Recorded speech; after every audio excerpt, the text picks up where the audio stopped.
ز ندیم مشوانی زمانوم د وحدت اخبار سره ذکر کوم. نوخار کې د پریس کلب د نوخار اپوزیشن لیډر یم. نوخار او خیبر پختونخوا کې او پاکستان کې صحافیانو خلاف یو نامعلوم قوتونه مسلسل لګیا دي او مسلسل کاروایي کوي.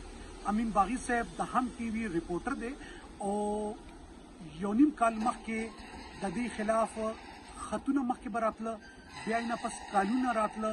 مونږه اکوړي پولیس ته نوخار ډي پی او ته مو ویناو کا چې وایي دا سلسله روانه ده، د کې ریپورټ وکړه، اف آی آر وکړه چې دا ملزمانو مونږ ملزمانو پورې ورسو. لیکن بدقسمتۍ سره ای کې ریپورټ هم نه شو، روزدامچه ریپورټ هم نه شو، اف آی آر هم نه شو او هغه کیس ای دباو. نن یو نیم کال پس بیګا د هم ټي وي کوم دا ریپورټر دی امین باغی دا یو ډیر بې باکه ریپورټر دی. د دې کور بار ریموټ کنټرول بم یې خو خط چسبه کړی او دوی ته سنګین نتایج او دمکي ورکړې وه. دا د رب العالمین شکر دی چې چا نظر پرېوتو او هغه بم خلاص نه شو. اگر هغه بم خلاص شوی وو نو ډیر خلک به دی کې لقمه اجل جوړ شوي وو، زخمیان شوي وو او پولیس رالو، بم ډسپوزل سکاډ رالو، هغه بم ناکاره جوړ کړو. اوس هم 12 غنټې تېرې شوې، سار نه والا د 4 بجې دي. مونږ پولیس سټیشن ته لړو، اکوړي ته نه پس آی سی ټي ډي ته ولېږلو. نه روزانچه ریپورټ درج کیږي او نه اف آی آر کیږي. دا یو سوالیه نشان دی د خیبر پختونخوا پولیس ته. امین باغی صاحب، تاسو د دهشتګردۍ ستاسو خلاف تھریټس دي، ستاسو کور ته نن بم اخلی شوی، دې باره کې زموږ ناظرینو ته لږ وینا وکړئ. ډیره مننه ټیپو بھائی. زما د هم نیوز سره زه وابسته یم او د هم پښتون سره د نوخار ډسټریکټ ریپورټر یم او 13 میاشتو راسي تھریټس ملاویدل په مختلفو انون نمبرو باندې چې افغانستان، ایران او انډیا دغه نمبرونه به کالونه راتل. هغه سلسله کې ما باقاعده طور باندې تھانه کوړه خټک چې کوم زما مقامي تھانه د هغې کې ما ریپورټ کړی و. هغې نه پس هغه درخواست واخیستی شو خو په هغې څه کاروي نه وه شوې. بیا د هغې نه بیګا چې کومه ده څه نامعلوم شرپسند راغلي وو، هغې زما د مین ګیټ ته په هغې باندې یو خط لیکلی شوی پرېښی وو. بیا د هغې سره مین ګیټ چې کوم دی سره یو ناله غونته کېده، هغې کې بارودي مواد راغستی شي وو، هلته کې دغه شي. بیا مونږ پکې اطلاع ورکړه مقامي پولیس ته، ای رالل ویډیو والا رالل، هغه چې کوم دی هغه بارودي مواد یې ناکاره کړل او دغه کړل. اوس هماغه سلسله کې راغلي وو چونکې مقامي تاڼه کې چې مونږ ریپورټ وکړو نو هغې وي چې یاره دا سی ټي ډي سره تعلق لري. نو اوس راغلي وو، هغې هغه ځای نه رالو رسالپور ته، هغه ځای کې موجود یو.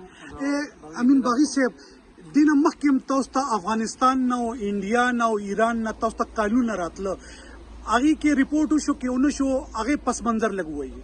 هغې کې دا ټیپو په ډېر افسوس خبره ده، ما تاسو ته ووایي چې کله ما تھریټس وغیره رالل، ما درخواست باقاعده طور باندې وکړو، هلته کې مې اکوړه خټک کې جمع کړو. هغې بیا هغه مار کړو تھانه سی ډي ډي ته، رسالپور چې کوم زموږ سی ډي تاڼه ده هغې ته مار کړو او هغه د ردۍ په ټوکرۍ کې وغورځولی شي. هغې باندې هېڅ قسم ته کاروي چې کله به تھریټس راتلل ما او باقاعده طور باندې د هغې سکرین شاټ د هغې دغه به مې سی ډي ډي ته حواله کول. تاسو ګورئ چې نوخار کې اکبرپوره کې یو صحافي ملک حسن زیب شهید شو، این علاوه جبران بھائی دی هغه شهید شو. تاسو د تناظر کې ګورئ چې خیبر پختونخوا کې صحافیان او پاکستان کې صحافیان د عدم تحفظ شکار دي، دې باره کې تاسو څه وایي؟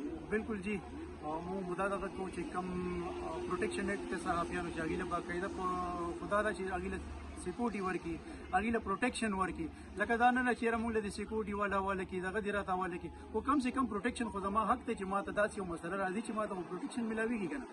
بل زه به دا وایم چې زموږ صوبایي ګورنمنټ په دې کې په انتها بالکل ناکامه دی، ځکه چې مسلسل داسې واقعات کېږي لکه د جبران بھائی واقعه وشوله، په هغې باندې څه دغه وشول، دا سنجیب بھائی دغه وشولو، هغې کې هغه اوسه پورې چې کوم مین دغه ټارګېټ کلر دی هغه اوسه پورې نه دی ګرفتار شوی، خو صرف هغه شو منټو شو چې یاره بس موږ ملزمان ګرفتار کړل. نن هم دقسې هغې دا به انتظامیه به بیا هله راویښېږي چې کله یا زما لاش پروت یا زما د بچو پروت یا زما د یو بل ورور صحافي لاش هلته کې پروت وي، هله به دا انتظامیه راویښېږي او دوی به په حرکت کې راځي. زما دا مطالبه ده چې امین باغي خلاف چې کوم دا کاروایی نه وشوې، د دې تحقیقات وشي، مکمل ریپورټ درج شي او سی ټي ډي کې کاروایی نه وکړي، سی ټي ډي کې تحقیقات وکړي چې وګورو چې ملزمان څوک دي او دوی به هله کوي چې زما او د امین باغي لاش وغورځېږي.